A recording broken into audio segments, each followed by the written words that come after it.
y lo pongo a grabar acá. Listo, ya está grabando en los dos sitios y vamos a comparar. Entonces, muy buenos días, espero que estén bien. Les voy a compartir la pantalla en este momento para que por favor me avisen si la están viendo bien. Sí, Sí, señor. listo, muchas gracias. Vamos a activar las preguntas anónimas y no anónimas, las que quieran. Entonces ya queda listo ahí. Y el día de hoy lo que vamos a hacer es empezar aquí a trabajar un poquito el tema de los errores numéricos. Aquí en el repositorio ya están los notebooks que vamos a utilizar. Hoy vamos a utilizar el uno y de pronto empezar el otro. Por si acaso les había puesto en el chat la, la dirección de ese repositorio, pero por si acaso pues se las vuelvo a colocar acá. También recuerden que ustedes lo único que tienen que hacer, lo voy a hacer de nuevo aquí, pero pues ya ustedes creo que ya lo pueden hacer por sí mismos. Lo que tienen que hacer si, digamos, quieren utilizar Colab, pues es entrar a Colab. En Colab, ahí están las instrucciones, ¿no? En Colab ustedes se van aquí a la parte que dice GitHub. O también le pueden cargar, si descargaron el notebook, pues lo pueden cargar, pero si no, entonces pueden escribir aquí Iluvatar 1, 2023, 1, ERCOMP. Él busca todos los notebooks que haya ahí y pues como les digo, yo vamos a utilizar el de Numerical Errors. Por si acaso también les dejé dos notebooks por si quieren mirar cosas extras de SciPy y de Matplotlib. Muy básicas, pero pues es que eso digamos es una cosa que ese Matplotlib puede graficar así y así y así y así y así, así. Entonces uno se la pasa hablando pero como que no lo utiliza. Entonces mucha información que no usa y pues al final el cerebro descarta todo eso porque no le da utilidad. Entonces mejor que lo vayamos aprendiendo en el camino. Entonces este es el que vamos a ver el día de hoy. Pues les voy a copiar de todas maneras la URL para que lo puedan abrir rápidamente, pero eso es lo que ustedes de ahora en adelante van a hacer por sus propios medios, ¿listo? Eso es, digamos, lo primero. Entonces vamos a trabajar hoy acá, yo pues ya lo tengo abierto localmente. Y la idea de este tema de hoy es que, y de la siguiente clase, es que podamos como entender un poco qué está pasando por debajo cuando ustedes representan números, qué tipo de cuidados hay que tener cuando estamos haciendo trabajo numérico en el computador. ¿Por qué es importante cosas como por ejemplo la adimensionalización o la normalización de nuestros modelos y cosas así? Uno a veces ve que hay errores cuando uno representa, pero uno cree realmente en el fondo que está haciendo matemática cuando está en el computador, que si uno pone x más y más z es lo mismo que hacer x más y y luego z, o hacer x más y más z, y eso es falso. Hay muchas propiedades en el computador que se pierden porque tenemos precisión finita y, y digamos, hay maneras de minimizar ese error. Y esas maneras, pues es útil conocerlas. Hay que no quedarse con la idea, por ejemplo, de que los errores solamente son los matemáticos. Por ejemplo, cuando uno le enseñan eh, la derivada como f de x más h menos f de x sobre h, que h tiende a cero, pues uno no puede hacer h que tienda a cero exactamente en el computador, pero tampoco puede decir que h vale 10 a la menos 200, que es un número que se puede representar en el computador, pero no tiene sentido. No tiene sentido porque uno ahora tiene números tan cercanos en el computador que cuando los reste, el error relativo lo que queda va a ser gigante. Entonces uno se está quedando con un montón de error. Aunque matemáticamente eso sería casi perfecto, computacionalmente no es lo mejor. Entonces es bueno saber esas cosas, saber entonces cómo debo yo, digamos, medir en mis algoritmos ese tipo de situaciones. ¿Qué esperar, por ejemplo, cuando yo cambio las sumas? Si yo sumo, digamos, en una dirección y luego sumo en la otra dirección, esas dos sumas no me tienen que dar exactamente iguales. Debería matemáticamente dar igual, pero no pasa eso. Y hay que aceptarlo. Y lo que hay que hacer es que cuando uno sabe que existen esos problemas, entonces ahora queda la parte simplemente de controlarlos. Entonces vamos a ver eso en estos dos modulitos pequeños que vamos a trabajar. Levante la mano si alguien todavía necesita unos 30 segunditos, un minuto para tener el material abierto. Disculpe, yo, profe, aún no lo tengo. Listo. ¿Vas a utilizar Colab o algo así? Ya en el chat puse el link. ¿Lo pudiste abrir o tuviste algún problema? ¿O entraste después y no lo ves? Sí, entonces, pues sí, aún no está. Listo, ahí lo puse. Listo, gracias. Listo. Entonces, digamos que una de la parte fundamental o una de las causas fundamentales de lo que vamos a hablar el día de hoy es que los computadores pues son finitos, pero se voy a aumentar un poquito aquí la fuente. ¿Ustedes me confirman si ahí la ven bien o todavía está muy chiquita o está muy grande? Ahí se ve bien, aunque profe, podrías esconder la barrita, digamos, la de la izquierda, para que se vea más amplio eso. Gracias. Así, listo. Igual ustedes tienen el notebook abierto, pero es bueno que quede bien grabado. Muy bien, muchas gracias, Daniel. Entonces, la idea de que los computadores son finitos, finito quiere decir que tenemos una cantidad finita de memoria y por lo tanto nosotros no podemos representar todo el rango de enteros, por ejemplo, no podemos representar la densidad de los números reales. ¿Sí? Eso es una de las cosas importantes que tenemos que tener en cuenta. Entonces, por ejemplo, cuando hay números muy grandes a representar, que se salen del rango computacional, pues tenemos un error que se llama el overflow. Cuando tenemos números muy pequeñitos a representar, en el rango computacional tenemos algo que se llama underflow. Normalmente el underflow se hace truncar los números a cero. Eso es como bueno, pues porque son chiquitos, entonces deberían tender a cero. Pero el overflow es horrible. Por ejemplo, el overflow en los enteros tiende a dar la vuelta, cuando son signados y son limitados, tiende a dar la vuelta y volverse un negativo muy grande y sigue dando vueltas así, hasta que se ubica en un sitio dado que no tiene ninguna cosa que ver. Uno puede disminuir ese error, por ejemplo, el overflow, aumentando la resolución de los números. Entonces pasamos, digamos, de 32 bits a 64 bits, entonces tenemos un rango mucho más grande, pero, no es, pero estamos es como posponiendo el problema, no estamos realmente resolviéndolo. E igual pasa con los números flotantes. Podemos utilizar precisión sencilla, que tiene un máximo de 10 a la 40 en su rango. Entonces decimos, no, pasemos a precisión doble. Ahora podemos representar números de 10 a la 300. Estamos posponiéndolo y de todas maneras estamos entrando en otros problemas que ya vamos a ver. ¿Cómo se redondean los números? ¿Cómo se hace para que saber si un número, digamos, si yo tengo la siguiente situación, esta es la recta real, y digamos que aquí está un número computacional y aquí está el siguiente, ¿cómo hago si mi número matemático me cabría acá? ¿Debería redondearlo a la izquierda? ¿Debería redondearlo a la derecha? Anteriormente, hace mucho tiempo, todo esto dependía como del programador del sistema operativo y ya, y entonces no era portable, entonces en unas plataformas había unos errores, en otras no había y viceversa. Entonces se tenía que generar un estándar que más o menos dijera en todo lado todo se va a comportar así, porque yo lo que quiero no solamente es que mi programa corra en todo lado, sino que los errores también sean reproducibles en todo lado y yo pueda entonces detectarlos más fácilmente. La reproducibilidad también va para lo malo. Entonces, existe un estándar que es el estándar IEEE 754 que dice todo este problema que pasa cuando yo voy a redondear y todo eso. No, no evita los problemas, simplemente hace que sean estándar en todo lado. Y digamos que dependiendo de esa representación que se escogió, y ahorita hay algunas representaciones que se están proponiendo para mejorarlo, pero este es el estándar realmente que cumple Python, C++, Fortran, absolutamente todos los lenguajes que tienen que ver con computación científica, Julia, Rust, todos estos lenguajes tienen que cumplir el estándar IEEE 754 para que podamos entender y comparar entre ellos. Uno famoso que no lo cumple es Excel. Pero es que la gente también abusa a veces de Excel. Excel no es malo.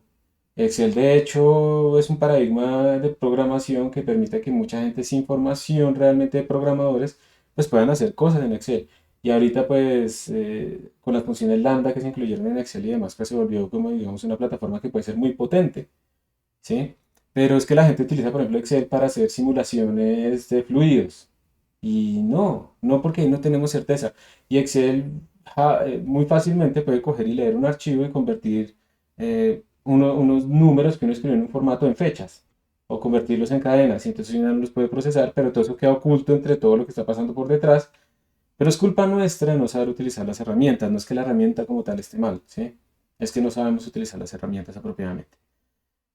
Por ejemplo, hay estudios, los pueden buscar ustedes, en donde las personas que programaron en el Excel cometieron errores y eso tuvo consecuencias en políticas económicas de cómo tendríamos que hacer la distribución de ciertas ayudas gubernamentales, sobre todo eso fue en Europa, y todo fue por errores en Excel, ¿sí? Errores tanto de programación como errores de tipo numérico de truncamiento. Entonces, pues, no es que esté mal, es que no es el dominio en el que uno debería aplicar.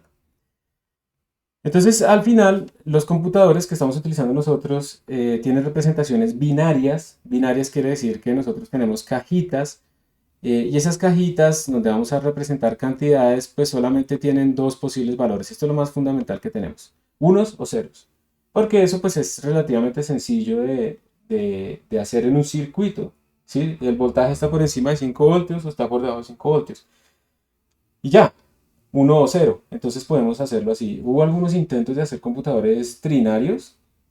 Eso se hizo en Rusia, pero era demasiado compleja la manera de poderlos utilizar y eso pues realmente no funcionó. Realmente el computador binario es el que estamos trabajando ahorita. Una de las ideas, digamos, en los computadores cuánticos es que el estado ahora no va a guardar 0 o 1, sino que va a guardar una superposición de muchos estados al tiempo. En ese sentido, digamos, cuando yo haga una medida sobre el sistema, pues yo estoy procesando de forma paralela, ideal, perfecta, un montón de estados posibles y estoy proyectando a uno solo. Entonces, digamos que el speedup es idealmente gigantesco, pero otra cosa pues es mantener eso a temperatura ambiente y demás. O sea, ahorita hay computadores cuánticos y hay gente que dice que, ay, esta empresa vende computadores cuánticos, pero pues eso es puro cuento, ¿sí? Eso, ahorita no hay computadores cuánticos general purpose, como se llaman esos computadores que tenemos al frente de nosotros, o los celulares y demás, ¿sí? Es muy específico para ciertos algoritmos muy específicos, pero pues así empieza toda la tecnología, ¿no? Empieza grande y manejable, costosa y demás, y poco a poco pues idealmente se va reduciendo su costo y se va aumentando su accesibilidad. De pronto cuando ustedes sean viejitos, probablemente haya computadores cuánticos mucho más, digamos, generales en aplicación. Yo ya probablemente estaré muy muerto, pero eso es inevitablemente lo que va a suceder. Entonces, nosotros tenemos básicamente los bits como la unidad fundamental de representación y tenemos que escoger de estos bits cuántos voy a asignarle a ciertos números y ahí empieza la limitante. Yo no puedo decir simplemente que un número entero, como tiene rango infinito, va a tomar infinitos bits. Eso no tiene sentido en computadores de memoria finita, como los que tenemos acá. Es más, se demoraría tiempo infinito en construir un computador de memoria infinita porque necesitaría de infinitos recursos y demás. Entonces hay que cortar en algún punto. Y el estándar también nos dice para enteros de 32 bits, de 64 bits flotantes, hasta dónde debemos llegar. Pues 64, 32 bits y demás. Se representan los números en notación científica. Y la notación científica acá no está basada en potencias de 10, sino en potencias de 2. Entonces, normalmente los números que ustedes, digamos, de punto flotante que se van a representar van a tener una cajita para el signo, van a tener otra cajita para algo que se llama la mantisa, que es como el 1.2432 no sé qué, por 2 a la algo. Entonces van a tener para esa mantisa, se llama que va a tener una parte inicial que se llama la parte significante y la otra parte que es la no significante, que es la que va a tener pues, los errores de truncamiento y demás asociados y que ese error va a ir a medida que yo más opero con este número va a ir creciendo y creciendo y creciendo y va a ir afectando cada vez más. Por eso yo necesito que estas cajas sean grandes y por eso es que digamos se recomienda en computación científica utilizar precisión doble. Y va a haber otra cajita, no lo va a hacer lejos, va a haber otra cajita acá que está asociada al exponente, que yo le voy a poner al 2. ¿Sí? Entonces aquí tengo mi mantisa, aquí tengo el exponente, y dependiendo del número de bits que uno le asigna al exponente, pues uno tiene un mayor rango. Dependiendo del número de bits que le asigna a la mantisa, tiene mayor resolución. Y así sucesivamente, también tenemos un signo. Y dependiendo de algo intrínseco que tiene que ver allá con un bias, que es un signo que se le pone, uno puede tener exponentes negativos y positivos. Pero básicamente eso es lo que se dice, cuántas cajitas le voy a asignar.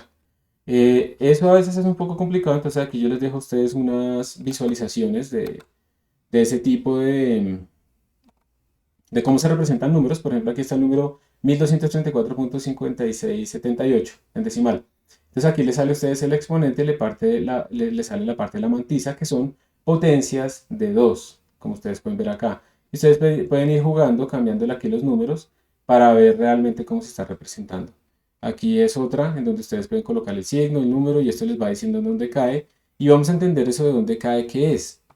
Resulta, primero que todo, ya lo he dicho y lo vuelvo a decir, como tenemos memoria finita hay un rango finito en nuestros números de representación.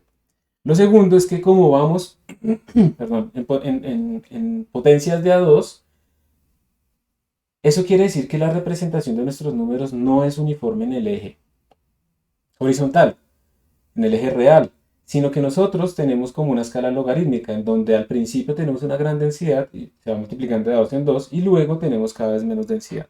Es decir, si ustedes por ejemplo van a representar números y están en números pequeños, la densidad de números flotantes disponibles en esa zona es mucho más grande que cuando ustedes van a representar números grandes. Y por eso les digo, si ustedes por ejemplo tienen una aplicación donde por alguna razón, ya me salen estos números, estos colores, yo le pongo que cambie de color, ahora sí.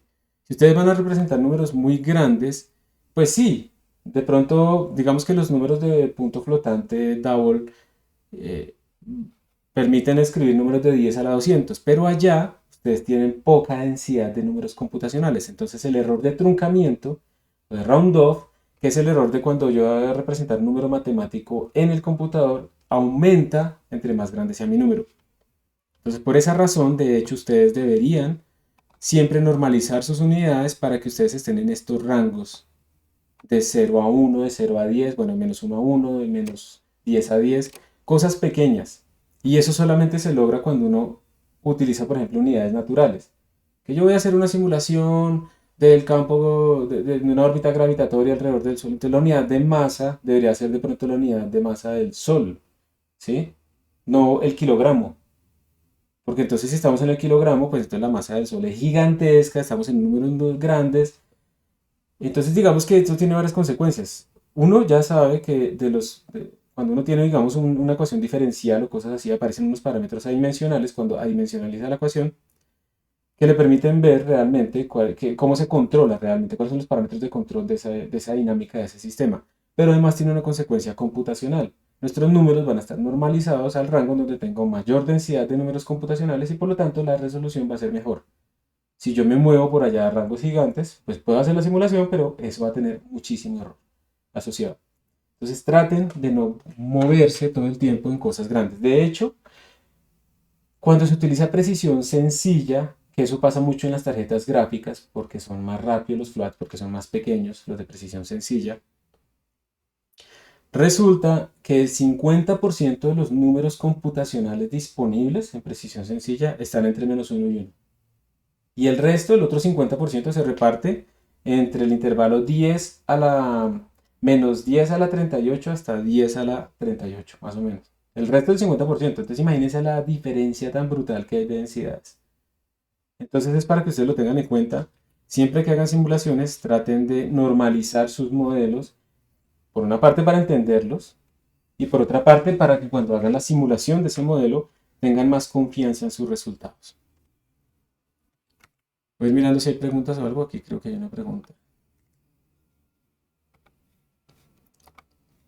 Para nosotros los físicos es mejor tratar nuestros problemas experimentales con Python o similares que con Excel. ¿Qué ventajas se obtendrían?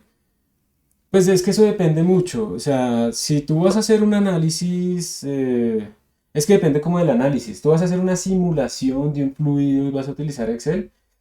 No creo que sea muy buena idea porque los errores, o sea, tú no tienes garantía de que los errores que se van a presentar normalmente en esos casos son los mismos errores que se te presentarían con Python, con C++ o algo así, porque no cumple el estándar IEEE. ¿Cómo garantizas que Excel está, o sea, cuál es la resolución máxima de Excel en los números de precisión flotante? ¿Es double? ¿Es float? ¿Cuál es la resolución? O sea, ¿qué tan fino puedo distinguir yo dos números en Excel? ¿Cómo garantizo que cuando yo leo unos datos no los convierta en una cadena o algo así? Eso por una parte, pero por otra parte, si lo que tienes es como un conjunto de datos, una tabla, sacaste una tabla de algo en función de algo y quieres graficarlo y sacarle una regresión, pues puedes usar Excel. Yo no lo haría por el hecho de que Excel, a menos que yo le instale unas add-ons extras, no me da a mí los errores en la regresión y eso es súper importante. Mis datos no son perfectos, mis datos siguen una tendencia, pero al final yo, aunque parezca línea recta, yo puedo estar viendo una curva que localmente, por la escala en la que estoy mirando, se ve línea recta, pero que realmente crecía como una parábola, ¿sí? O como una exponencial, pero localmente yo estaba viendo una parte muy pequeña por la escala en que yo tomé mi simulación. Entonces, los datos no siguen las tendencias perfectas, o sea, el modelo que yo le aplico para entender mis datos también debe tener errores asociados a las fluctuaciones de esos datos experimentales. ¿Dónde están esos errores cuando haces una regresión en Excel? Entonces realmente al final es, digamos que, qué tanta información quiero sacar yo de mis datos y yo personalmente lo que haría sería utilizar herramientas, ¿sí? Más orientadas hacia ese análisis de datos. Si a mí me interesa mucho esa precisión, si necesito reportar con una confianza grande y con una buena precisión mis datos. Pero no quiere decir que Excel no se puede utilizar en la parte experimental, ¿sí? A veces incluso se puede utilizar para ver tendencias y cosas así. Entonces depende, es un balance. Yo no lo quiero acá como que descarten o descartemos una herramienta con respecto a la otra, sino que veamos hasta dónde podemos llegar con una cosa o con la otra, aunque no vamos a hablar de Excel. Pero realmente me parece que eso es como lo más importante. Por ejemplo, el otro día estaba en un curso de macros en Excel y aparte que eran horribles, la macro quedaba asociada al archivo de Excel. Entonces yo no podía como compartir la macro, sino que tenía que compartir como el archivo y demás. En cambio, con un script de Python yo sí lo puedo compartir y lo podemos utilizar todo sin problema. Entonces también hay que pensar en otras restricciones si es esto solo para mí o lo voy a compartir con alguien. ¿Qué pasa con la seguridad? ¿Hay alguna dependencia con la versión de Excel para que me abra esta macro acá? ¿Qué pasa constantemente? Que me le mandan un Excel. Por ejemplo, yo tengo Mac, entonces me mandan un Excel de Windows que utiliza las macros y realmente el Excel de Mac no tiene absolutamente todo el soporte para todo lo que tienen en Windows, obviamente, para que yo compre un computador con Windows o instale Windows. Entonces me dan una versión un poco más limitada, entonces no se vuelve portable, entonces debería yo entrar en esos problemas de que la persona no lo puede ejecutar, pero porque no tiene Windows y no porque, y siento que lo importante es que pueda ejecutar la macro o algo así. Entonces es ese tipo de situaciones las que uno debe mirar o las que yo por lo menos miraría. ¿Listo? Pero no quiere decir que sea malo ni nada de eso. Esa es mi opinión. Es mejor normalizar y utilizar los datos porque lo hacemos con el programa igual les haremos números grandes. Sí, es preferible. Ahora, si no se pudo, pues no pasa nada. Yo, por ejemplo, puedo coger, si, como les decía la vez pasada, si voy a hacer una regresión y mis datos están con vainas por ahí en 10 a la 20 y no sé qué, pues de pronto puedo dividir los datos en 10 a la 20 y ahí sí hacer la regresión. Utilizar otra escala. Ese es como el punto. Pero idealmente cuando uno hace un modelo sería preferible encontrar las unidades, digamos, no sé, masa característica, energía característica, reescribir mi ecuación así y es así la que le meto a mi computador. Como cuando, por ejemplo, uno hace una simulación de, no sé, dinámica poblacional. Entonces uno tiene, vamos a ver si esto me sirve. ¿Están viendo como una cuadrícula? Ya te doy la palabra, Juan Camilo. Sí, gracias. Entonces, digamos que ustedes tienen ahí, yo no me acuerdo bien de esa ecuación cómo es, pero creo que uno tiene como que la población en función del tiempo, se puede escribir como un, digamos, si yo la pongo así, como, esa es la derivada, el cambio, en función del tiempo. Si yo la pongo proporcional al n de ese momento, pues esta vaina crece exponencialmente como si no hubiera competencia por recursos ni nada. Entonces normalmente se asocia, acá se añade un término que simula la competencia, o sea, entre más elementos hay, más conejos hay, menos comida hay, entonces hay una competencia también entre ellos y se le ponen unas tasas aquí como de crecimiento. Entonces así uno puede simular una cosa, una ecuación logística que hace que la cosa se sature. Pero al final cuando uno va a resolver esta vaina, pues va a depender de una población inicial. Si no tengo población inicial, pues esta vaina tiene que ser cero. Si solo tengo un conejo, pues también, porque pues ese no se puede reproducir, autorreproducir. Entonces tengo que tener, si tengo esas características ahí en cuenta, tengo que tener como una población inicial. Y si yo entonces lo que hago es dividir todas estas características, estas n's, por esa población inicial me empiezan a aparecer, primero, una población normalizada, una población que máximo valor va a tener uno o que al menos yo voy a entender qué significa el uno. El uno significa que en ese momento tenía el valor de n sub cero. Por ejemplo, si ahora tengo valor de 7, pues ahora tengo 7 veces la población inicial. No me interesa la población inicial cuánto era, sino tengo 7 veces eso. Entonces se empieza a normalizar y de aquí entonces uno empieza a sacar unos parámetros que son, eso realmente tiene una tasa acá, empiezan a aparecer unas relaciones entre esos parámetros, entre este R, entre este K y entre este N sub cero, que me controlan a mí la dinámica de mi sistema. Entonces yo entiendo más y ahora cuando yo le meta los datos a mi computador, ya con el modelo que haya normalizado, entonces voy a tener ahora un modelo que además se mueve entre rangos pequeños, con una mejor resolución computacional. Esa es como la idea. Espérate que aquí había una pregunta. Hoy casi me atrevo a hacer los notebooks incluso en la tableta, pero mejor no ponerme a experimentar ahí en tiempo real. Entonces lo mejor es normalizarlos. Sí, eso es lo que estaba respondiendo. Dale, Juan Camilo, por favor, tu pregunta. Profe. Entonces, básicamente, cuando uno declara una variable, el computador está aproximándola y operando con el aproximado. Pues cuando tú declaras una variable, tú le estás diciendo, digamos que tú declaras un flotante, un de doble precisión, o de Python lo deduce, que es un flotante de doble precisión. ¿Qué hace el lenguaje de programación? El lenguaje de programación lo que hace es decir, ah, listo, esta persona necesita una cajita de este tamaño y allá vamos a representar ese número.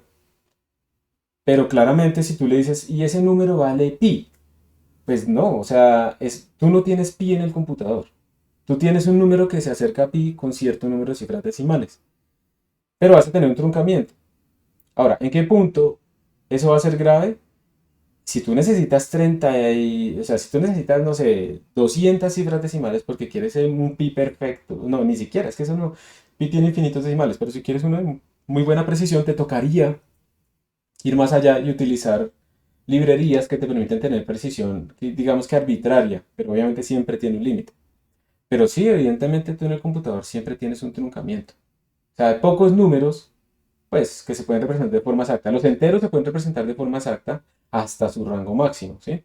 Eso sí, o el 1. Pero, por ejemplo, el número 0.1 o el número 0.3 no se pueden representar de forma exacta en base binaria. Entonces están truncados. Entonces, uno le dice al computador, imprímame 0.1 y le sale 0.1 y uno está contento. Eso es falso.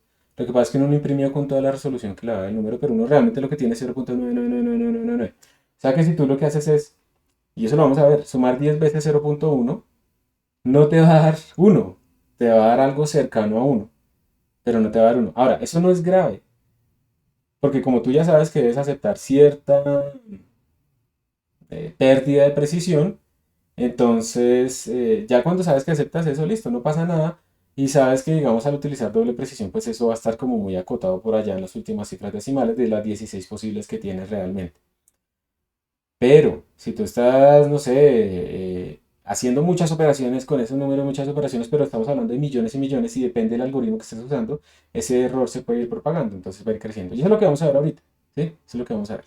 Entonces no es grave, pero, pero sí es importante tenerlo a veces en cuenta que, como les decía, a veces cuando uno suman de 1 hasta n o de n hasta 1, no le da exactamente igual. Y se puede uno volver loco porque uno dice, pero no tiene sentido, me tiene que dar igual. Porque si a mí me pasó cuando estaba en la maestría haciendo unas simulaciones y no me daba igual, y yo decía, pero no tiene sentido. Pues claro, era mi ignorancia respecto a estos temas y me hizo perder mucho tiempo hasta que acepté que la perfección no existe en los números computacionales ni en nada, ¿cierto? Y entonces ahí en ese punto uno empieza a entender mejor las cosas. Cuando uno entiende mejor cómo funcionan las cosas, también se libera un poco de restricciones que tenía. Listo, entonces aquí creo que hay otra pregunta. Casi la embarro.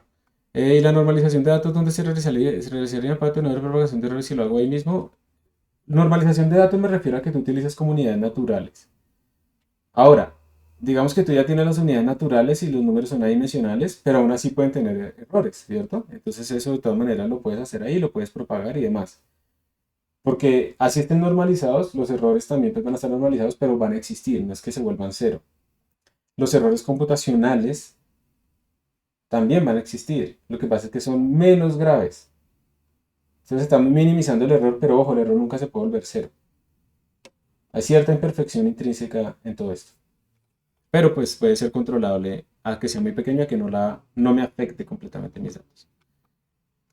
Gracias por sus preguntas. Entonces esto de la resolución es importante. Por ejemplo, como les decía, en precisión sencilla, la resolución más o menos es de 10 a la menos 6. Eso quiere decir que yo puedo distinguir entre dos números en un orden, digamos, relativo de 10 a la menos 6. O también quiere decir que si yo cojo al número 1 y le sumo 10 a la menos 7, eso me vuelve a dar 1, en precisión sencilla. No puede distinguir. Al hacer la transformación de los bits para poder dejar los dos números en la misma precisión, lo pierde. 1 más 10 a la menos 7 en precisión sencilla da 1, computacionalmente. 1 más 10 a la menos 17, 1 más 10 a la menos 17 en precisión doble da 1. O los dos números que yo quiera distinguir en precisión doble, que es la que utiliza por defecto Python, por ejemplo, o el double en C++, es de 10 a la menos 15 y 10 a la menos 16. Eso es como lo máximo que podemos tener nosotros. Si ustedes quieren aprender más de esto, miren, hay un documento que yo no sé por qué ahora está en Oracle, pero es un documento que es útil, que dice que debe saber todo científico computacional sobre la aritmética de punto flotante. Entonces explican el estándar, explican muchas cosas teoremas, porque esto es basado como en una formulación matemática, este tipo de cosas, y pues ahí sí tienen un día tiempo y ganas, pues ahí pueden aprender muchísimas cosas asociadas. Por eso, por ejemplo, también lo de las librerías matemáticas para hacer cálculo matricial. No es que yo soy severo programador y yo puedo hacer todo por mí mismo. Lo más probable cuando uno implemente un algoritmo computacional, por ejemplo, para álgebra lineal, es que esa vaina no va a escalar bien, o sea, a medida que aumenta el tamaño de mi sistema, el escalamiento va a ser cúbico o algo así, o sea, horrible el tiempo de cómputo. No va a estar paralelizado, entonces así sea muy optimizado serialmente, probablemente no esté paralelizado para utilizar bloques o algo así. No va a ser estable necesariamente, o sea que pequeños errores se van a propagar muchísimo, van a crecer un montón a medida que yo itero. No va a ser preciso, o sea, va a tener un montón de problemas. Las librerías que están hechas no son solamente las mismas funciones que uno se le ocurriría. Hay mucho trabajo por detrás en los algoritmos numéricos para que sean estables, precisos, rápidos. O sea, normalmente uno no gana. O sea, si yo quiero que algo sea estable, pierdo en que sea rápido. O sea preciso, pierdo en que sea rápido. Si quiero que sea rápido, probablemente pierdo en precisión. Todo es un balance. Uno siempre gana en una cosa y pierde en otras. Y si uno lo hace a mano, probablemente va a perder mucho tiempo y no va a lograr lo que ya está hecho en librerías, digamos, científicas. Entonces, por eso muchas veces es preferible que uno mismo utilice las librerías en vez de ponerse a programar todo absolutamente desde cero. Obviamente programar todo desde cero tiene una ventaja, que es que yo entiendo mucho más que lo que está pasando, pero eso no se lo van a lograr a uno en la tesis. ¿Sí? Ningún jurado así, uy, te demoraste 6 meses haciendo el algoritmo más con error controlado, pero pues lo que importa son los datos al final y eso nadie lo va a tener en cuenta. Pero si uno tiene el tiempo y las ganas, pues también. Porque pues también surgen cosas de ahí, ¿no? Como lo de Fernando Pérez, que está aburrido de utilizar IPython en la consola bien feo, perdón, Python en la consola e hizo IPython y pues ahora vive de eso y demás. Pero también no hay que quedarse con el survivor bias, ¿no? No se concentra en el que se ganó la lotería, en el que triunfó y por cada uno de esos hay un montón de gente que no. ¿Sí? Ay, que Mark Zuckerberg abandonó la universidad, sí, pero el man está estudiando en Stanford y tenía una idea apropiada y el momento, sí, o sea, el éxito no es solamente querer, pero hay que querer si uno quiere tener éxito. O sea, eso se necesita, pero no hay que engañarse. Bueno, eh, entonces ahí están los enlaces por si les interesa ver más. Y aquí pues hay un ejercicio sencillito sobre el underflow y el overflow. ¿Sí? Digamos que en Python ustedes con los enteros se salvan de algo y es que los enteros pareciera que pudieran ir creciendo y creciendo y creciendo y creciendo de tamaño. En Python. Eso no existe en la máquina. Lo que hace Python después de un momento es empezar a emular los enteros utilizando software, porque la máquina tiene un tamaño finito de enteros.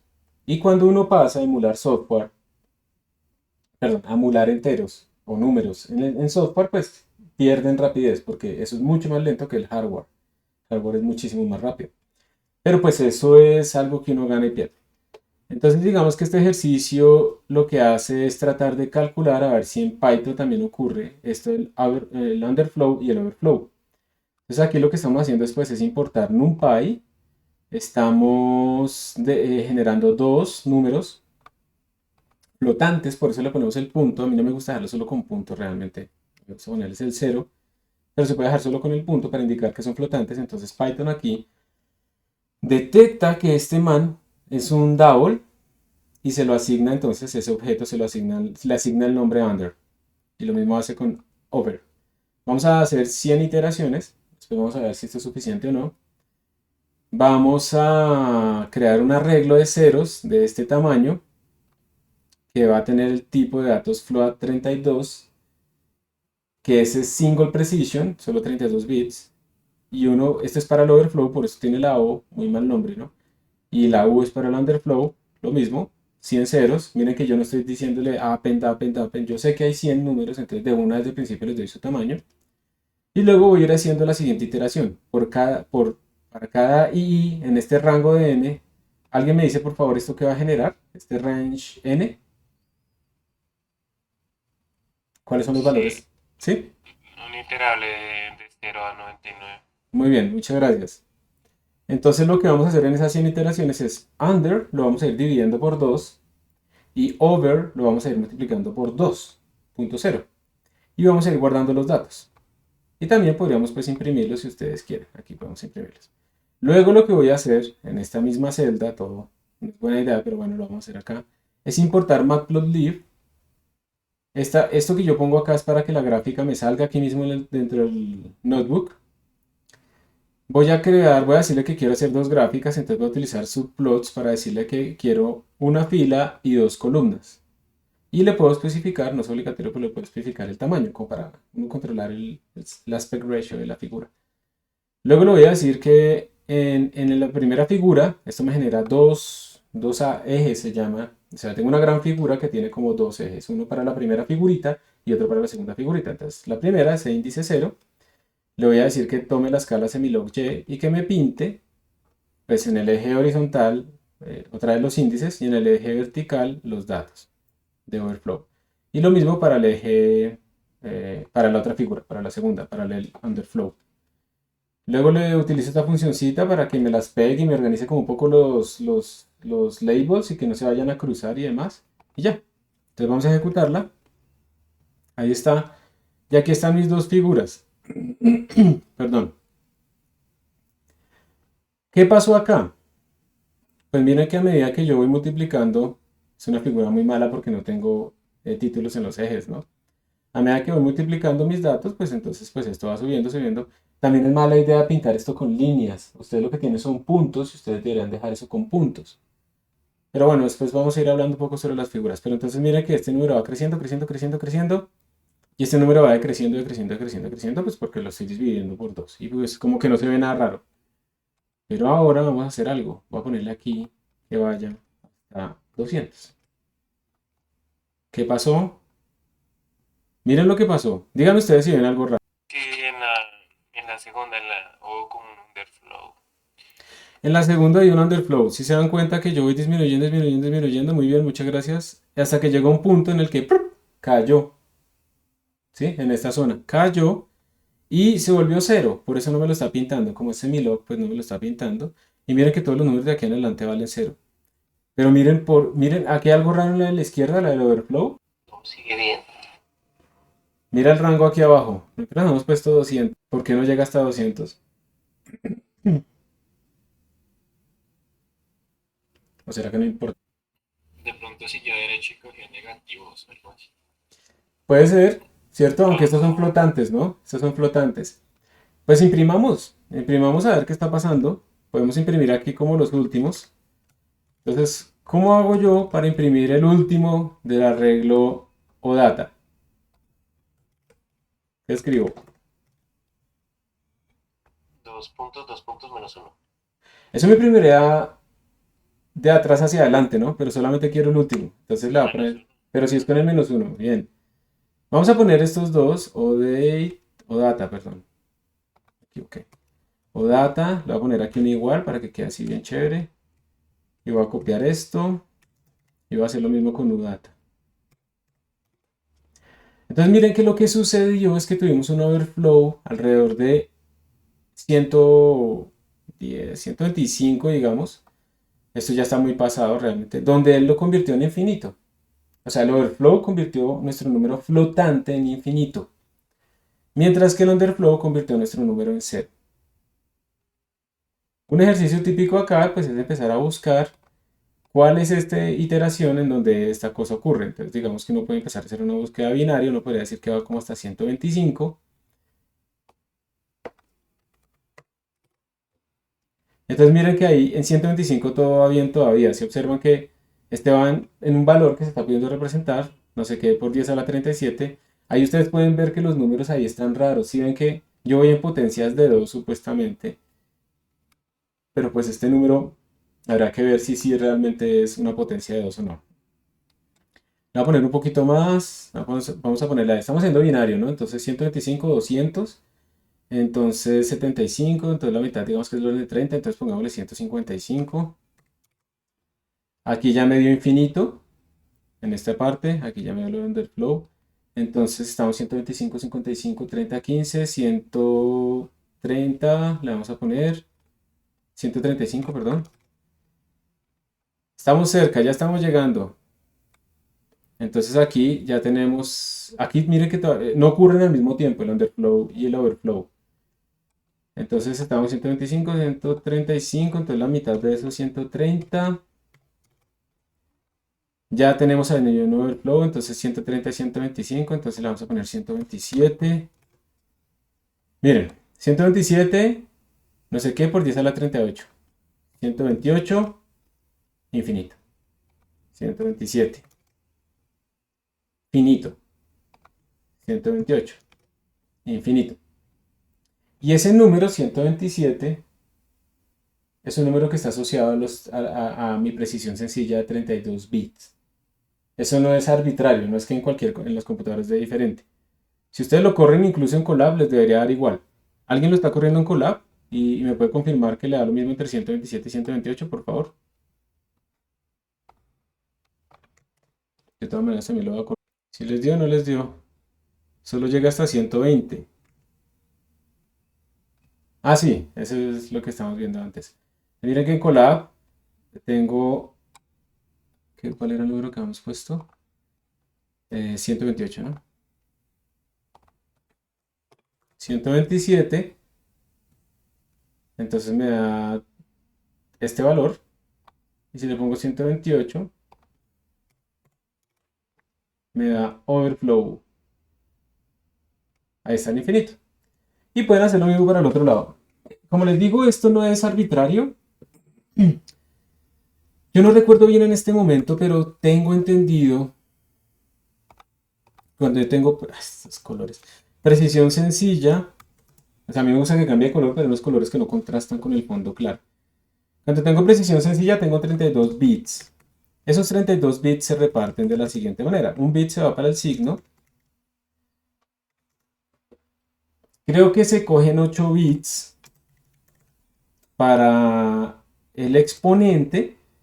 Y como se cogieron 8 bits para el exponente, pues las combinaciones que yo tengo en el exponente cuando tengo 8 bits, que es un byte, me da entonces que tengo números entre 0 a 256.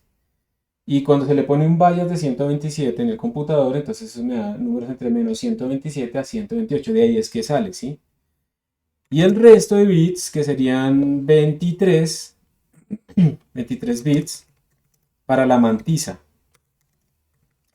Y ahí es que sale también la resolución de los flotantes. Porque cuando yo tengo, por ejemplo, 2 a la 23, ¿esto cuánto da? ¿Alguien me puede ayudar? ¿Cuánto es 2 a la 23? Sin utilizar calculadora. Porque si la usan está bien. ¿Cuánto les da 2 a la 23? Necesito que me digan porque no puedo cambiar.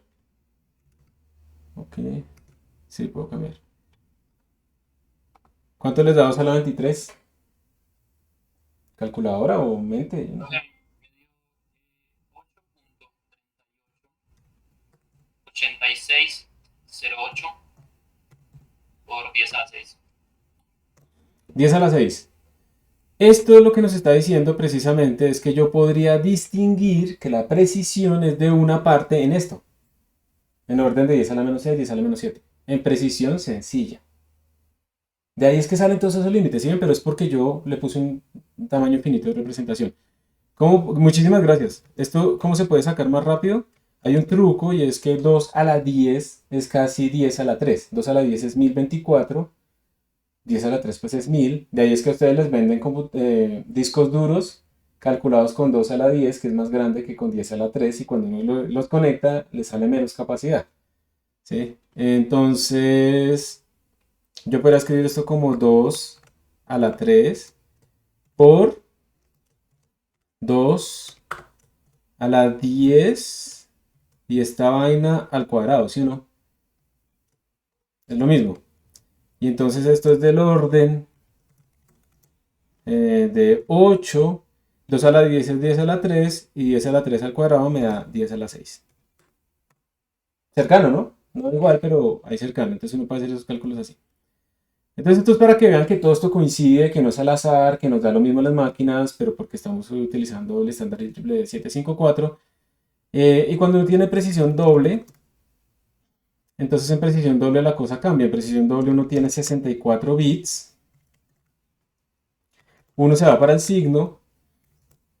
Eso es un menos 1 a la el bit, entonces menos 1 a la 0 da 1, menos 1 a la 1 da menos 1. Yo no me acuerdo realmente cuánto se le pone al exponente, pero ahorita miramos en la tabla, pero digamos que se le ponen 16 bits para el exponente y lo que sobra se le queda ¿a qué? A la mantisa. Entonces es mucho más grande, la precisión es más grande, pero de todas maneras vamos a tener errores de truncamiento y demás. Pero lo que queda en este punto es, si ustedes van a hacer trabajos en el computador en C++ o algo así, double. Si lo van a utilizar acá, entonces no hagan esto que yo lo hice a propósito, no hagan esto utilizar float 32, sino que utilizan ¿qué? ¿Qué deberíamos poner aquí para que sea doble precisión? ¿Float 32 o float 64? 6-4. 6.4, vamos a ver si eso tiene algún efecto. Miren, aquí yo lo tengo en donde hizo overflow, infinito. Ya no tiene overflow. Y la cosa funciona bien. ¿Sí o no? Entonces ahora le voy a poner 1280. Uf, ahora sí hizo overflow claramente. Se explotó. Entonces tampoco puedo abusar. Entonces 300. Vamos bien, miren, 300 todavía se puede representar. 400. Todavía se puede representar. Y ahí es que la gente empieza a abusar, ¿cierto? Todavía se puede representar, vamos a poner 700. Entonces la gente dice, no, pero con estos números yo puedo representar lo que quiera. No es cierto, no es cierto, ¿sí? Estos números no están uniformemente distribuidos. No es buena idea hacer eso. Bueno, ahí les queda para que ustedes experimenten solo con esa. Entonces float 64 es lo que debemos utilizar. Aquí viene también, digamos, la idea de la precisión de la máquina. Lo que les decía de la precisión de la máquina es de nuevo, si yo cojo el número 1 y le sumo un número, pues la idea es que ese nuevo número que me da debería ser diferente de 1. Pero si yo le sumo un número suficientemente pequeño al 1, lo que me da es otra vez el 1 computacional, no lo puedo distinguir. O sea que este número que tuvimos acá es la precisión, digamos, es más pequeño que la posible precisión que yo pueda tener. Eso se le llama precisión de la máquina. Y por ejemplo en el libro de Landau y Páez, por eso se escribe por ejemplo este sub C acá en los números, porque estamos hablando de una representación computacional de ese número matemático. Entonces el 1 computacional más la precisión de la máquina me vuelve a dar el número 1 computacional. Realmente uno en el computador lo que tiene es esto. ¿Sí? Esto es lo que sucede. El número computacional es mi número matemático, que es esta X, multiplicado por un error. 1 más epsilon, donde ese epsilon, el valor absoluto de ese epsilon, es menor o igual a la precisión de la máquina. Esto lo que quiere representar es que mi número matemático no queda exactamente representado, sino que se puede ir para allá o se puede ir para allá, dependiendo de, de lo que yo tenga disponible en ese rango donde cayó. Todos los números computacionales tienen digamos, ese truncamiento. A veces cae directo el número matemático perfecto, el epsilon dio 0, pero en general hay un epsilon que es muy chiquito.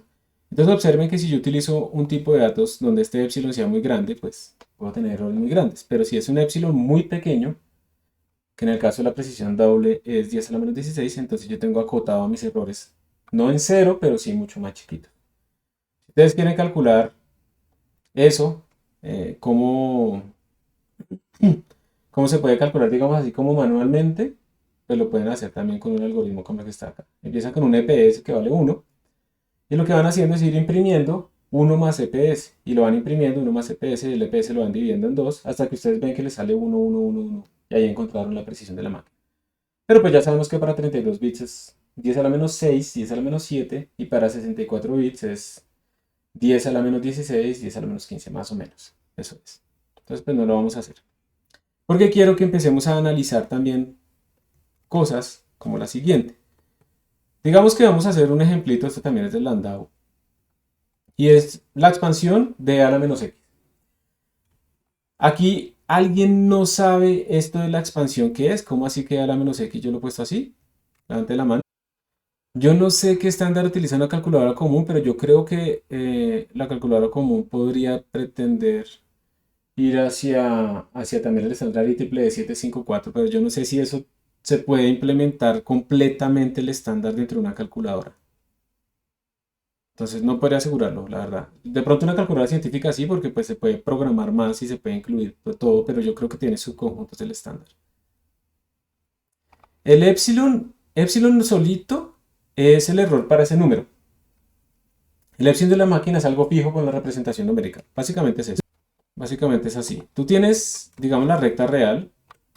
Tú tienes tus números computacionales que van aumentando así de tamaño en resolución. ¿Listo?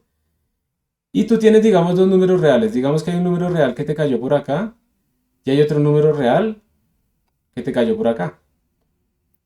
Entonces mira que este número de la izquierda puede ser que se trunque hacia la izquierda, entonces el epsilon es este pedazote grande que separa mi número real de mi número, digamos, matemático de mi número computacional. O puede ser este pedazo chiquito. Entonces depende del número que yo estoy tratando de representar. Entonces por eso el epsilon de la máquina es fijo, porque el epsilon de la máquina depende de la representación de números. Entonces 10 a la menos 16, por ejemplo, para precisión doble. Pero el epsilon solito es el error que yo cometo cuando trato de representar un número matemático y lo tengo que truncar hacia los números computacionales. Y ese es variable. Pero tiene que ser menor a la precisión de la máquina. No lo puede superar. Lo que pasa es que yo cojo un número y lo represento y se cometió ese error chiquito, listo. Pero si después este número yo lo empiezo a operar y le hago cosas y no sé qué, en cada operación yo estoy volviendo a cometer ese error. Entonces se van acumulando, se van sumando. Y si hago millones y millones y millones de operaciones, ese error va creciendo. Es eso. En el epsilon depende del lugar donde estemos en la recta numérica, sí señor. Entonces entre más grandes sean los números que yo quiero representar, como tengo menos densidad de números, el error va a ser más grande en principio. Esa será como la idea. Me salí sin querer y no sé si puedo repetir la precisión del float. Finalmente lo del float, digamos, es que tú tienes una resolución como de 10 a la menos 6. Puedes distinguir entre los números con una resolución relativa de 10 a la menos 6. En cambio, con un doble precisión, con un double en C++, por ejemplo, puedes distinguir entre los números en una precisión relativa de 10 a la menos 16. Entonces es preferible siempre utilizar precisión doble, 64 bits. Eso es como la idea. Entonces volviendo acá, tenemos una expansión de Taylor. Ustedes como son matemáticos, digamos, han visto muchos cursos de matemáticas, saben que esta serie creo que se llama absolutamente convergente para todos los X que sean menores, que sean diferentes de infinito, básicamente. Entonces yo la puedo representar de esta manera. Menos 1 a la i es alternante esta serie. X a la i, una potencia sobre i factorial. Entonces si yo la trato de desglosar en los primeros términos, pues me va a dar 1 menos x más x al cuadrado sobre 2 menos x al cubo sobre 6, que es 3 factorial y así sucesivamente. Esto matemáticamente es una belleza, pues porque converge absolutamente. Entonces lo que uno dice es, entre más términos le meta yo a esta vaina, más... es que se me vino otra idea acá. Más que entre más términos le meta a esta vaina, mejor. Sí, el error va a disminuir. ¿Sí o no? Eso es lo que uno tiene. Pero si ustedes ven este término, ustedes lo quieren implementar, digamos ustedes, ¿qué se les ocurriría que cuando vayan a hacer una función que represente la e a la menos x en el computador, qué problemas podrían ver? Porque es que eso es importante. O sea, ustedes, digamos, escriben en el computador seno de x, e a la menos x. Pero el computador no sabe qué es eso. El computador al final tiene que representar estas series de alguna manera eficiente y rápida. Y el computador solo sabe multiplicar y sumar. Entonces es muy probable que haga algo de este estilo. No necesariamente es esto exactamente, pero es algo de este estilo. Porque el computador no sabe qué es el seno de x, pero sí sabe sumar y multiplicar, entonces probablemente utiliza un polinomio. ¿Tiene que ser el polinomio de Taylor? No necesariamente, pero probablemente sea por ahí. Entonces ustedes van a hacer la implementación desde cero de la función e a la menos x. Ustedes ven este algoritmo. ¿Qué necesitaría esa función cuando la vayan a implementar? A ver, ¿cómo la llamarían? ¿Qué argumentos recibiría? ¿Qué problemas puede pasar eso? Entonces vamos a llamarla myEx. Primero que todo, ¿qué es posible que ustedes sumen hasta infinito? Dime, adelante, disculpa. Sí, pues sería la X. La- Como acabas de decir, pues no se puede hasta infinito, entonces creo que el número de pasos. Entonces como un nmax, ¿sí o no? Y Sí, ya. no. Por haber puesto un nmax, ya sabemos que va a estar truncada en algún momento, listo. ¿Y cómo la implementaría? Podría ser con un for. Podría ser con un for, ¿cierto? Empezamos a hacer un for y empezamos a hacer estas cosas. Simplemente vamos haciendo esa sumatoria, eso es un for, ¿sí o no? Una sumatoria es un for. Entonces hacemos un acumulador que empieza en 0.0. Por defecto en Python los double, así cuando ponemos 0.0 lo representa como precisión doble, entonces bien. Y empezamos a sumar. Entonces digamos que nmax, en algún caso dado, ustedes le ponen 800. Quiero 800 términos. ¿Podrá haber algún problema? Sí, profe, porque ahí el factorial crece muy rápido, entonces eso ya podría haber overflow. Y como estamos también haciendo divisiones, entonces también podría haber underflow, o sea, como las dos. Ambas, o sea, muy bien. Pero digamos que los enteros en Python dice que van creciendo arbitrariamente, entonces uno podría sacar 800 factoriales y darle una cosa gigantesca. Pero lo que tú dices, es después de todo ese trabajo, o sea, miren, la idea es que esto es convergente, ¿por qué? Porque a medida que yo me muevo a la derecha, los términos son cada vez más chiquitos. Pero ¿cómo tengo un término cada vez más chiquito? X al 800 va a ser grande en general, ¿sí o no? Si X vale 7 puntos, algo mayor que 1, entonces X al 800 va a ser gigantesco. Pero ese gigantesco se divide por algo aún más chiquito, más grande, perdón, que es el 800 factorial. Entonces lo que uno está buscando es que algo que explota sea dividido por algo que explota aún más rápido para que me dé chiquito. Y ahí probablemente tenemos errores numéricos. Porque representar esos dos números, digamos, intermediarios antes de nuestra operación va probablemente a tener problemas. Entonces, muy probablemente, aunque le pongamos 800, esta vaina ya dejó de funcionar por ahí desde 5 o 6.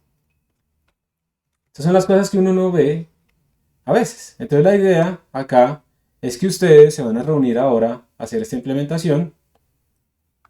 En esta implementación se va a colocar esta función, que no se llama makex, sino se llama expansion, que recibe un x, que recibe un n y un archivo en donde vamos a guardar los datos. La idea es que ustedes aquí pues pueden colocar su documentación, el total, van a abrir un archivo, van a hacer la implementación y vamos a tener otra función que se va a llamar, perdón, factorial, que va a retornar el factorial de número. O sea, vamos a hacer esto, vamos a implementar literalmente esta función. ¿Listo? Y entonces ustedes van a llamar a la función después con este valor mayor que 1, vamos a llamarla con n igual a 10.000, a llamar factorial bien grande, y después lo vamos a pintar, a ver qué nos da, ¿sí? Luego aquí se les van a dar unos trucos, pero por ahora, por favor, vamos a hacer solamente esto. Pero hablemos después de los trucos, hablemos de una vez de los trucos, porque realmente pues podrían hacer los dos ejercicios de una vez, ahí se termina todo. Vamos a arrancar el otro. El otro truco es, ustedes van a darse cuenta que aquí hay muchos problemas. Principalmente esto de la potencia grande sobre cosa aún más grande para que me dé chiquito. Mala idea. Calcular eso así es mala idea. Tenemos overflow sobre overflow, infinito sobre infinito. No es estable, no nos sirve. Hay otras cosas también importantes, por ejemplo, cuando las series son alternantes, y es que yo puedo estar restando cosas que son muy cercanas. Si mi digamos, si mi x es pequeño, entonces yo puedo estar restando cosas que son muy cercanas, o sea, la serie va hasta acá, vale cierta cosa, y luego lo que sigue es similar a lo que tengo acá. Entonces cuando yo resto dos cosas muy cercanas en el computador, el error de lo que me queda es mucho más grande que el error de donde yo partí. Entonces a veces es bueno en estas series, sobre todo esta que es absolutamente convergente, guardarla en pedazos que son solamente los negativos y son solamente los positivos. Y eso lo vamos a ver más adelante. ¿Cómo yo puedo organizar estas series absolutamente convergentes? Entonces me daría lo mismo para que computacionalmente me den mejor. Sí, eso es importante. Y, y digamos que eso solamente ahí hay que tener en cuenta la matemática. Si yo cojo una serie que no es absolutamente convergente y la reorganizo, yo la puedo hacer que converja a lo que yo quiera. Hay que tener cuidado también con eso, ¿no? Eso no se puede hacer en cualquier sitio. Por eso les digo que aquí hay que tener mucho conocimiento de dominio para hacer estas cosas bien. Entonces sí, hacer las dos cosas. La segunda es, perdón, la segunda es la siguiente. Ustedes podrían decir, aquí hay un término iésimo, ¿cierto? Menos 1 a la i por x a la i sobre i factorial. A veces es preferible tratar de escribir el siguiente término en términos del término anterior. Entonces, este es mi término iésimo, ¿sí? Este es mi término iésimo. Entonces, ¿será que yo puedo escribir a de i más 1, el término i más 1 iésimo, en términos del término anterior? Pues vamos a ver. Acá, vamos a escribirlo nosotros a ver cómo sale. Y esto a veces es un truco que les puede, no les elimina los errores, pero les puede minimizar esos errores. A ver, a sub i, ¿a qué era igual? ¿Me recuerdan, por favor? Menos 1 a la i, ¿cómo era? Menos 1 a la i Ujú. por x a la i sobre i factorial. Y factorial, listo. ¿Cómo sería entonces a sub i más 1? Bueno, esto va a ser muy tonto para ustedes, pero es bueno hacerlo a veces explícitamente. X a la i más 1 sobre i más 1 factorial. Entonces voy a tratar de sacar de este i más 1 el término iésimo, ¿sí? Entonces vamos a escribirlo con otro color. Entonces aquí yo voy a escribir menos 1 a la i por x a la i sobre i factorial. Y lo que me quedó sobrando sería un menos 1, un x y un i más 1. ¿Estamos de acuerdo? ¿Sí o no? Este y es este y Sí, es este. Y pues esta vaina se puede escribir como i factorial por i más 1. Entonces este man es a sub i. Y logramos entonces decir que a sub i más 1 es igual a sub i, el término que tenía,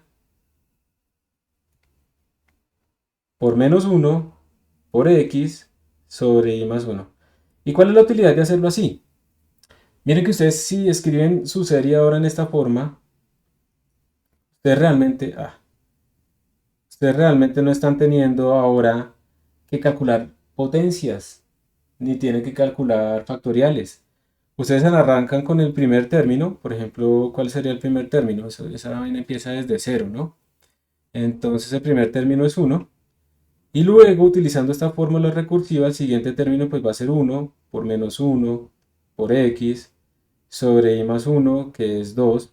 Y luego, lo que les dé acá, lo utilizan para calcular la siguiente y la siguiente y la siguiente. Y ahí implícitamente se están calculando las potencias, los factoriales, pero miren que ahora están en una cosa muchísimo más controlada. Entonces lo que uno espera es que esta segunda manera de escribir, que es lo mismo matemáticamente, sea mucho mejor computacionalmente. Eso es lo que uno espera. Y eso es lo que ustedes van a comprobar a ver si sí de verdad existen o no existen diferencias. Eso es lo que van a hacer ahora. Creo que hay una pregunta. Mm, listo. Entonces, en esta segunda parte hay que reescribir todo. Digamos que utilizando,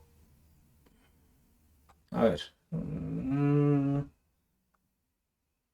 la idea es realmente que hagan esta segunda, en donde ustedes van a imprimir ahora las dos sumas, la que calcula los factoriales, la que la calcula utilizando más bien esto, o sea que hay como dos for diferentes, o bueno, puede ser un solo for, pero los términos van cambiando, y lo van a imprimir. Entonces ahora lo que van a hacer es estar imprimiendo es cuánto vale el término iésimo de la suma y cuánto vale el total en cada uno de esos términos. Tran, tran. Y como van a salir ahora, nos van a salir ahora tres columnas. Entonces cuando hagamos la pintada de las columnas vamos a leer los datos utilizando load.txt de NumPy. Le vamos a decir unpack true porque lo que vamos a hacer es desempaquetar esas tres columnas y vamos a pintar la columna X en términos de Y. Esta es la primera suma, haciéndola así con las potencias y con los factoriales. Y vamos a pintar la segunda suma. Y vamos a ver si dan igual o si cambian en algún momento o algo de ese estilo. Entonces realmente el ejercicio que van a hacer ustedes es este, porque pues este ejercicio incluye el anterior. Tienen que hacer también la función factorial. Y ya. Recuerden entonces que aquí en esta función la idea es que se impriman tres columnas. La primera columna va a ser iteración o i, como quieran. La segunda columna va a ser versión 1 de la suma, o sea que es la que utiliza los factoriales y demás. Y la segunda es versión Eso quiere decir entonces que esto va a empezar en iteración 1, iteración 2, iteración 3, hasta llegar a el n, que en este caso es 10.000. Y van colocando con la primera iteración cuánto les da esta suma, cuánto les da la otra, después con esta, tararara. Se supone que esto debe ir convergiendo, ¿no? Al principio empieza como en 1, todo, pero va cambiando, va cambiando, va cambiando, hasta que se supuestamente debe ir acercándose a este valor. ¿Qué alguna pregunta? Van a tener 30 minutos para hacerlo, lo tienen que enviar y volvemos y lo comparamos. A ver qué les dio. Profe, ¿Sale? ahí el ASUI es, o sea, es un acumulador. Sí, es como un acumulador, pero realmente ustedes pueden cambiar eso como quieran. Bueno, entonces, vamos a hacer los breakout rooms.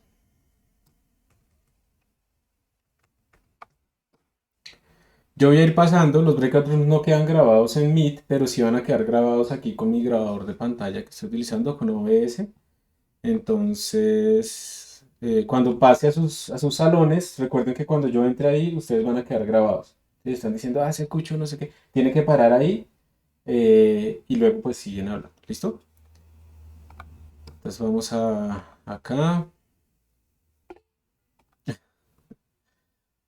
Listo, vamos a hacer. A ver, estos de cuánto quedaron. El último quedó de 2.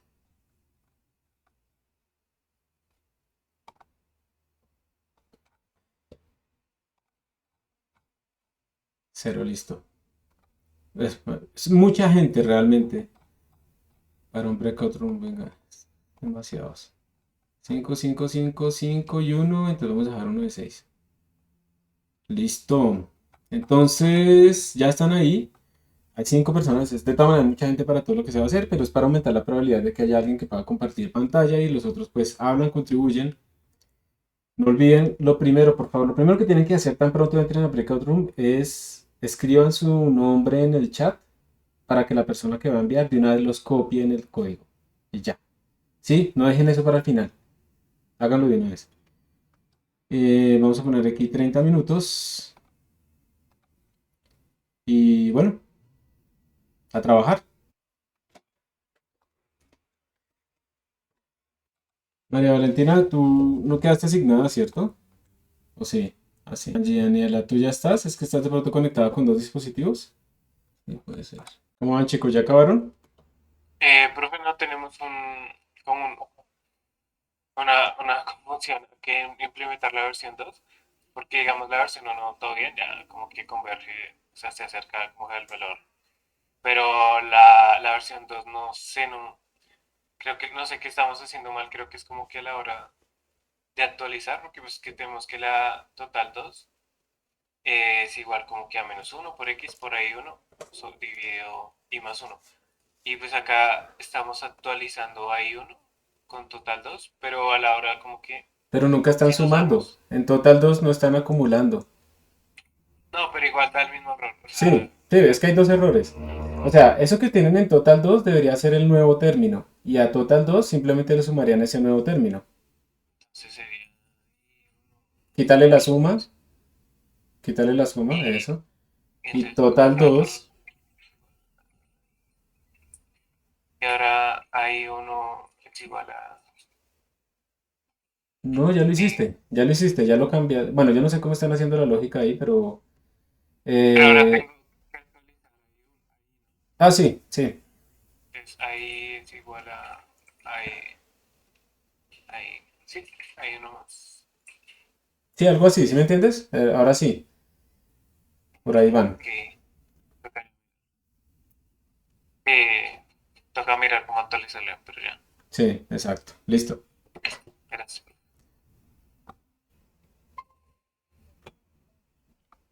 Aquí está el profesor. Buenas, ¿cómo van? Buenas, ¿cómo van? Buenas. Hola, profe. Acá tenemos un error. Pues tenemos dos errores. Eh, Uno es con la implementación de la gráfica. Pues este error de JavaScript. Esto sabemos. Eh, a ver, tú estás como en un notebook local, tú ya instalaste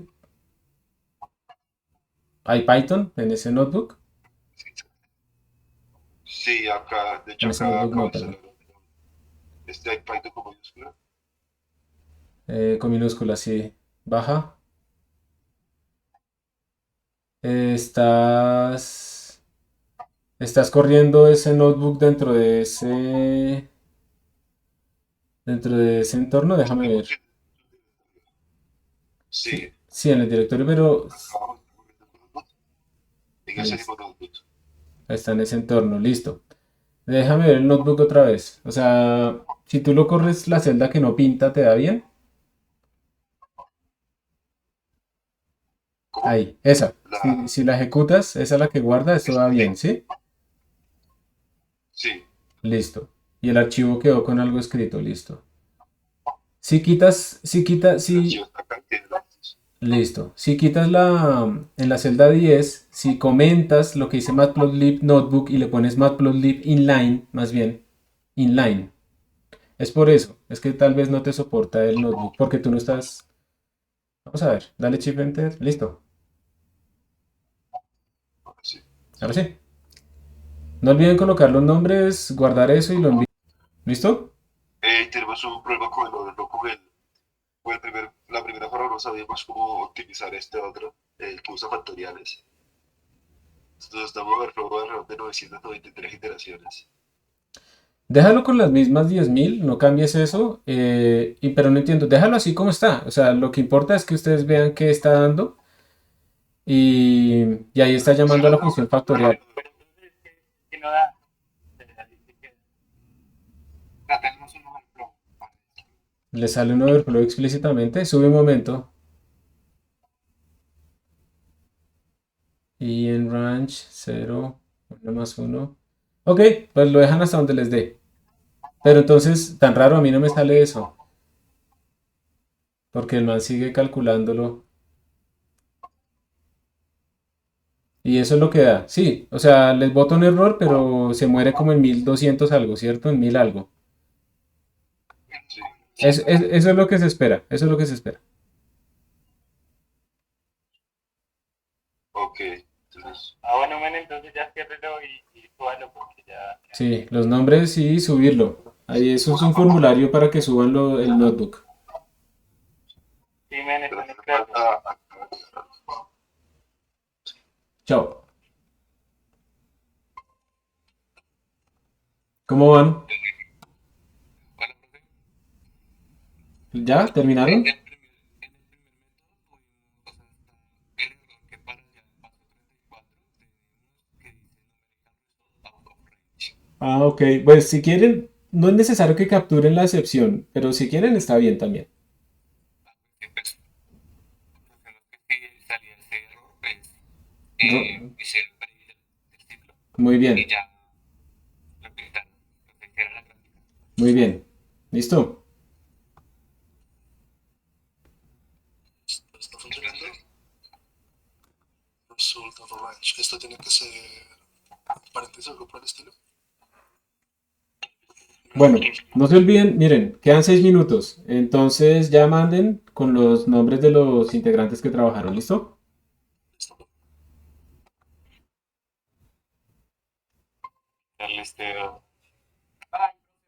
Buenas.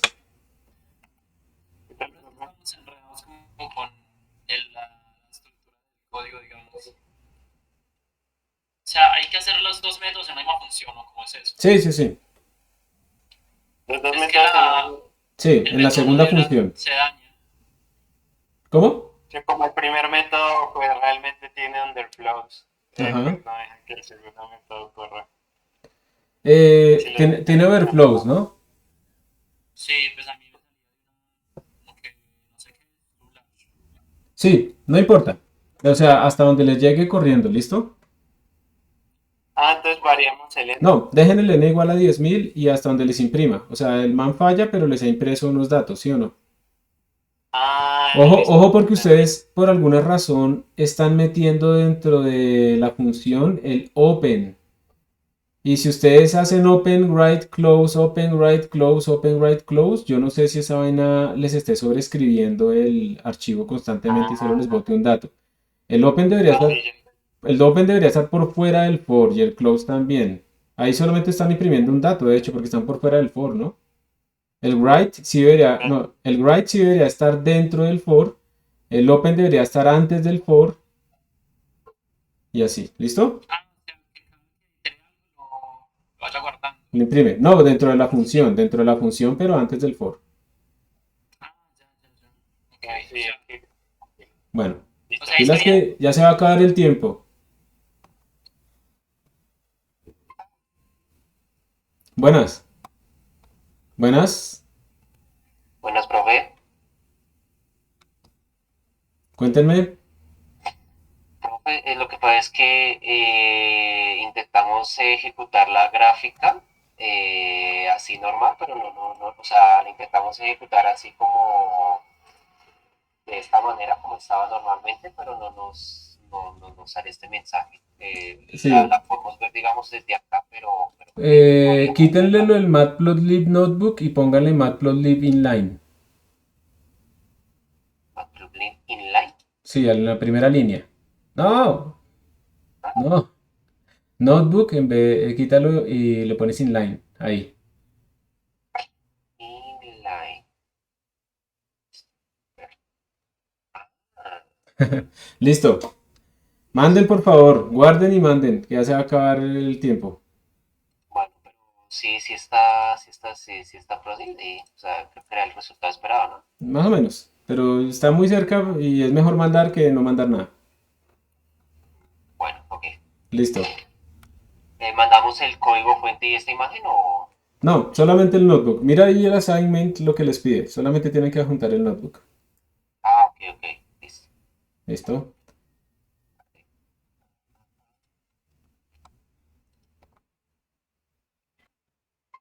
De llamar la función factorial, pero si está después no. Y sí, no habría problema. Buenas. ¿Tiene alguna pregunta? Hola, profe. Sí, estábamos aquí, pues, o sea, creo que entendemos lo del float, lo de cómo llamar el archivo para guardarlo. Pero entonces cuando ponemos aquí el factorial con mp.factorial, pues nos da que Sí, es muy grande, que el valor es sí, muy grande sí. para convertirlo. Ahí hay un overflow, pero igual les va a imprimir, pero te están cometiendo un error. Miren, dentro del for no debería estar el open, porque cada vez que hacen un open dentro del for, él sobrescribe el archivo. Entonces solamente Acá, están guardando, exacto. Tiene que estar afuera y el write, perdón, el write sí está bien y el close también debería estar fuera del for. O sea, hazle un ok. backspace, esa vaina. Ok, Eh, espera. ¿Qué estás haciendo? Espera. Y lo que tú estás escribiendo en el write no debería ser sum data ni nada de eso, debería ser el valor e, ¿no? Y la iteración. Ok. O sea, solo o Y también e. no entiendo. O sea, ¿Tú, coma, tú quieres escribir la letra e dentro de tu archivo todo el tiempo? No, o pongo otra tú cosa. quieres escribir el valor, ¿cierto? Entonces tienes que Sí, poner dentro de corchetes esa e. no. O sea, F, E, así. Exacto. Pero también quieres imprimir i. En la primera columna i, entonces pone f, comillas, corchetes y... La otra F. No, no, no. Lo que está entre los paréntesis tendría que ser lo siguiente. A ver, sígueme lo que te digo. F, ahí Ok. está bien. Comillas, ahí está bien. Corchetes, pones la I, más bien. Vamos a poner primero la I, quita la E. Sales, espacio, abres corchetes, la E.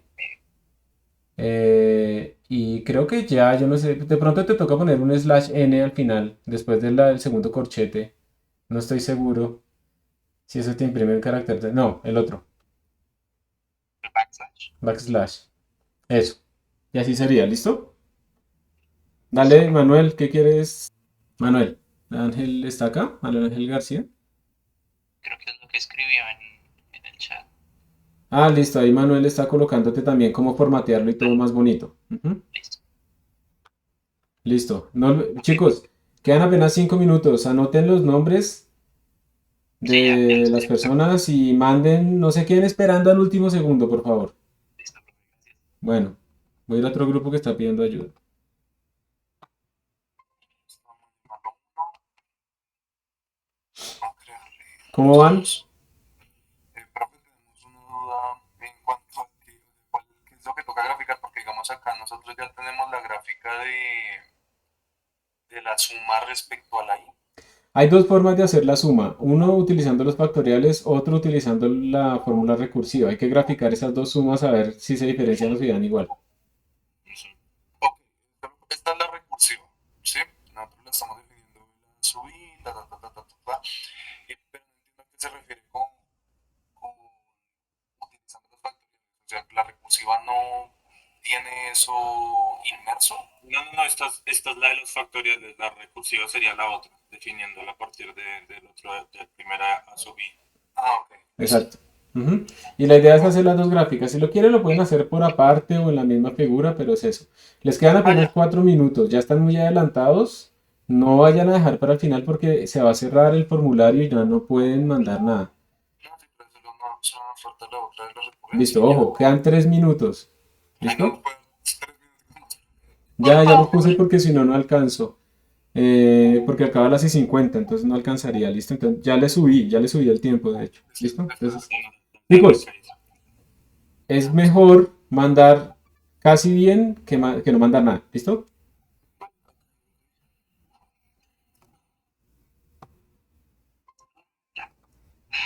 Ya, Buenas, ¿cómo van? bien. Vamos que es que tienes un... No, nada. Muestren, déjenme ver el Creo que el código. default está re raro. Déjenme ver un momentico acá. Open. ¿Esa es la que está corriendo ahorita? ¿Sí? ¿Cuál está leyendo que tenemos como dos ventanas? Yo ya le puse una ventana grande que están compartiendo. Entonces, por favor, coloca ahí. Ejecuta esa para ver qué está pasando. Listo, ya la ejecutaste. Ahora vamos a abrir el archivo. Este se llama Zoom Data New. Estás abriendo el que no es. Mira que el nombre del archivo es... No, Y ahí está imprimiendo, pero está imprimiendo re mal. Entonces vuelve allá al código. ya. Vuelve al código. Y te faltó la F. En el fout.write estás utilizando una plantilla, una f-string, pero no le pusiste la F. Entonces, esa vaina. Hazme un favor, estás haciendo algo raro. Quítale la doble comilla que está dentro de la cadena, alrededor del slash t. Eso, muy bien, eso ya no es necesario. Listo, vuelve a ejecutar, vuelve a abrir el archivo. Espérate, ya. Y se ve un poquito mejor. Ahora falta solamente que le pongas al final de la cadena un slash n para que imprima un carácter de nueva línea y podemos separarlos. Vuelve allá, vuelve. Ajá. Y antes de la última comilla sencilla, o sea, después de la sub i corchete, ahí, slash n. Y manda de una vez esa solución. Backslash n. Y ya, guarda y envía. Envía por favor en el assignment. Eso es un formulario que se va a cerrar. ¿Listo? Manda ya. Creo que el nombre que está repetido. Manda ese notebook. Descárgalo y envíalo, por favor. Espero que el nombre de Juan Camilo está repetido. Me falta el mío. Eso no pasa nada. Ah, bueno, listo. Si falta el de alguien, sí pasa algo.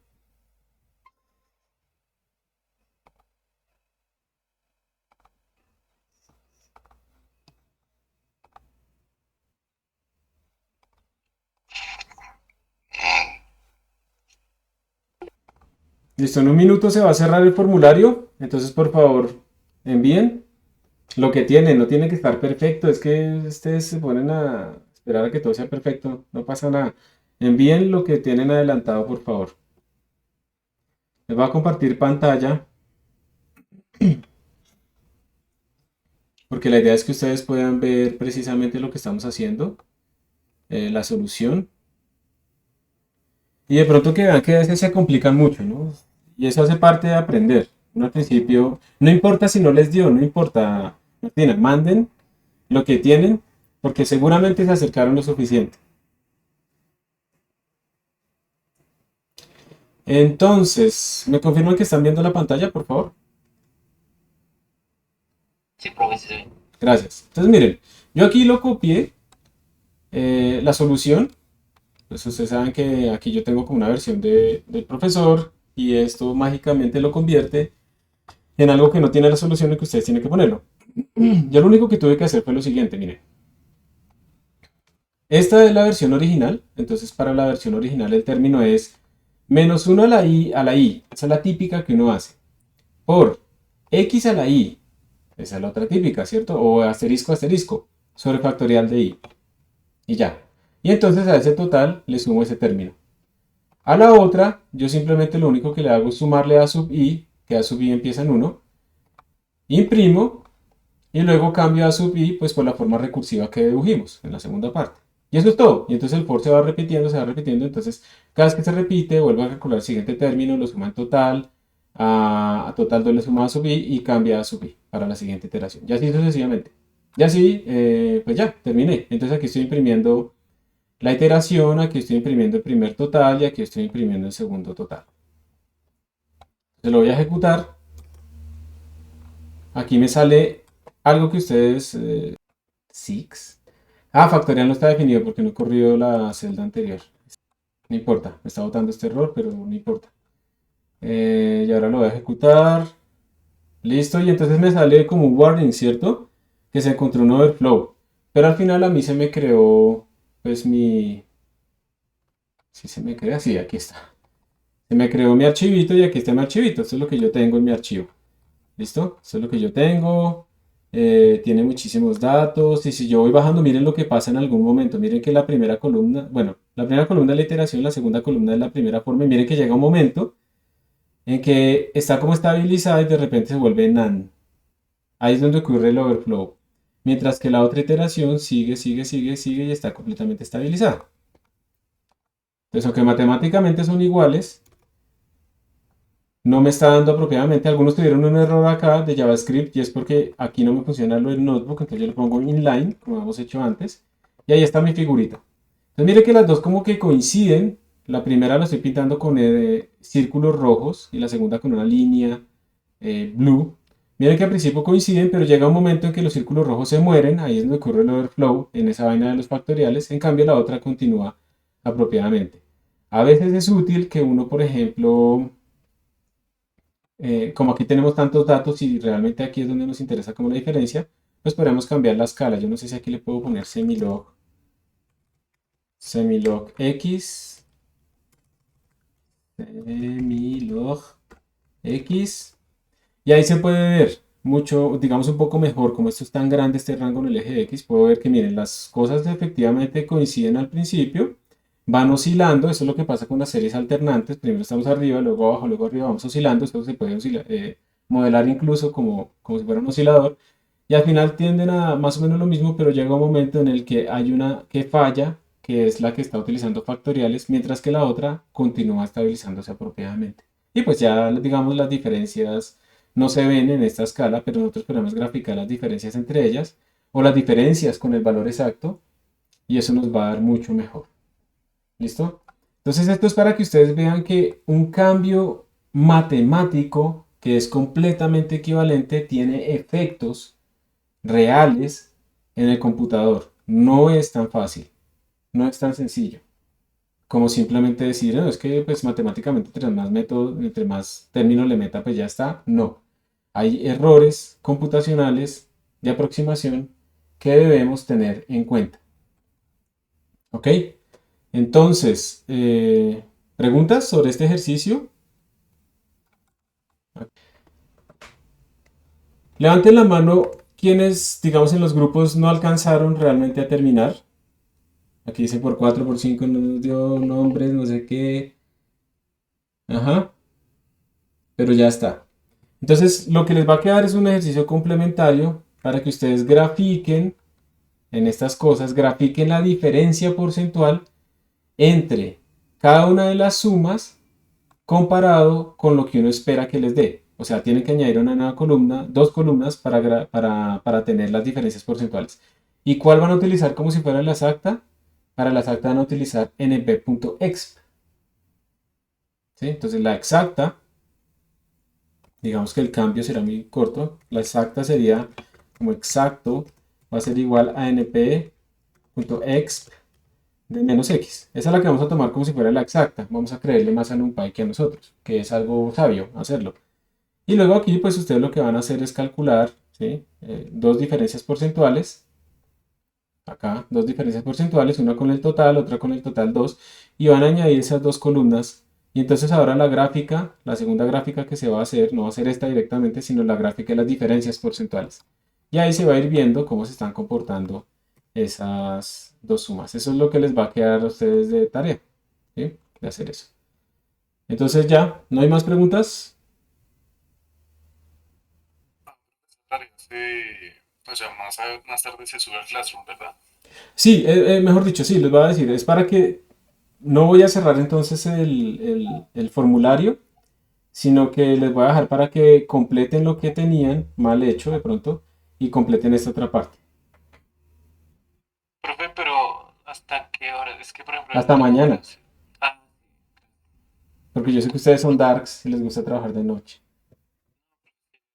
tengo clase todo el Sí, día. no te preocupes, sí, obviamente no les voy a dejar para dentro de media hora.